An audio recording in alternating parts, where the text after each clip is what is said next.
It's Ash from Super Videos, back for another video. In this one, we're going to be taking a look at The Walking Dead's third spin-off called World Beyond. We're going to be taking a look at what was at the end of Season 1, Episode 3, The Tiger and the Lamb. The scene we're going to look at is actually the scene where we see Elizabeth in her apartment building in what appears to be inside the CRM, or the Civic Republic military.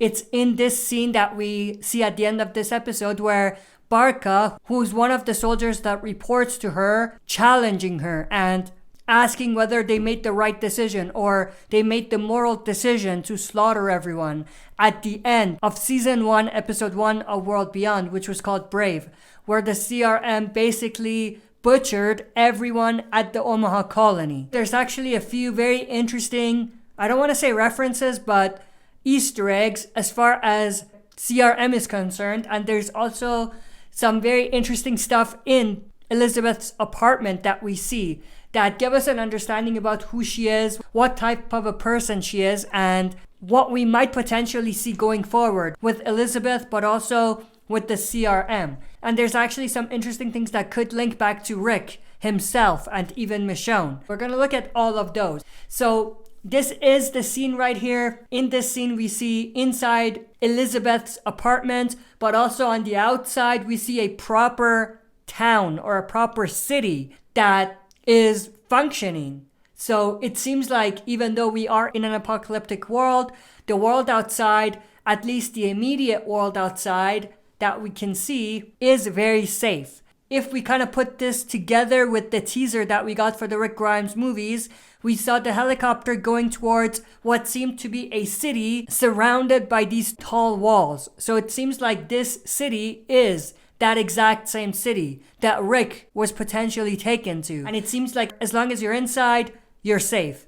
And you don't have to worry about anything. You probably won't even see a walker. Similar sort of thing that we saw with the Omaha colony, but multiply that by like 500. That's pretty much how safe and locked in the CRM is. Other than that discussion, which I'm going to talk more about in a little bit, there's a few very interesting stuff that even Elizabeth in dialogue mentioned. So obviously they have electricity, the light, they have TV, they have radio. Also, they have gas, the oven is on, they have running water, and all of that. So they have everything you would need in a community in a post-apocalyptic world. But in addition to that, they have technological advances that most likely 99% of the people living in this world don't have. They have medicine, which is very, very important in this universe. They have transport, agriculture, they have culture, they have currency, they have an economy, which is interesting. They have manufacturing and so on. But on top of all of that, they have a council, they have courts, and they have laws. And obviously the laws part is what connected to Elizabeth making her point that Barca needs to be taken away. He needs to be not punished, but he needs to go through the, you could say, quote unquote, proper legal process to be able to rejoin the CRM as far as the military aspect of it goes. So that's extremely interesting. But other than those face value things that even Elizabeth herself mentioned, in this scene alone, we actually notice a few very interesting stuff about both the CRM and Elizabeth.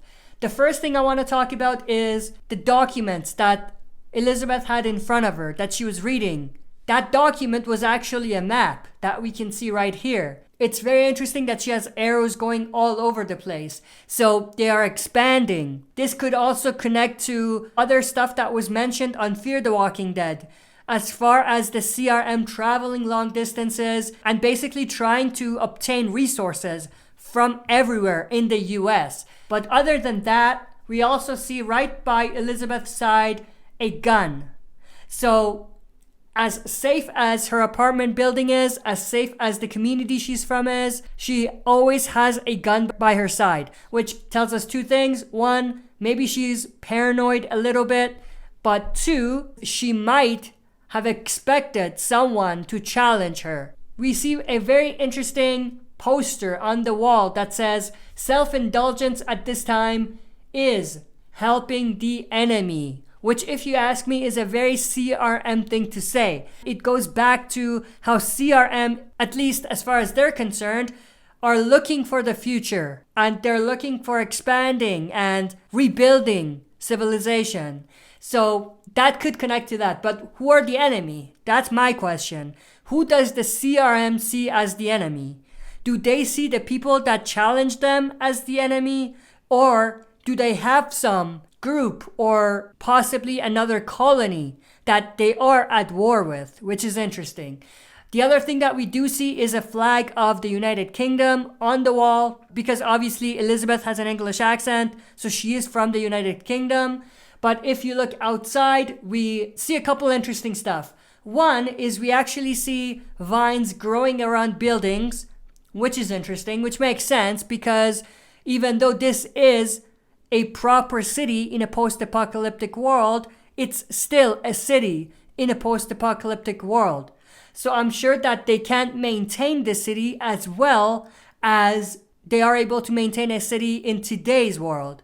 So I'm sure that vegetation would grow over buildings a little bit. They may be able to kind of deal with that to an extent, but I'm sure that they can't do a perfect job at that. The other thing is that they're actually growing vegetables on top of roofs of buildings.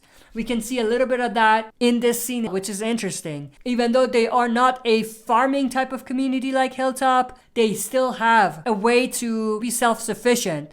Other than that, we also see a helipad, which is very, very interesting. Obviously, the CRM is known for their transport, the helicopters they have. They've even been mentioned by as being the helicopter group. So it makes sense that they have a lot of these helipads around the city, especially if it's a large city. Does that mean all of the helicopters come here? Absolutely not. But I think that this might in fact be their headquarters and the place where most of the civilians are. We don't know how many civilians CRM have, but I'm assuming that the ratio of civilians to military is lower than somewhere like Commonwealth or to a more extent Alexandria, communities like that.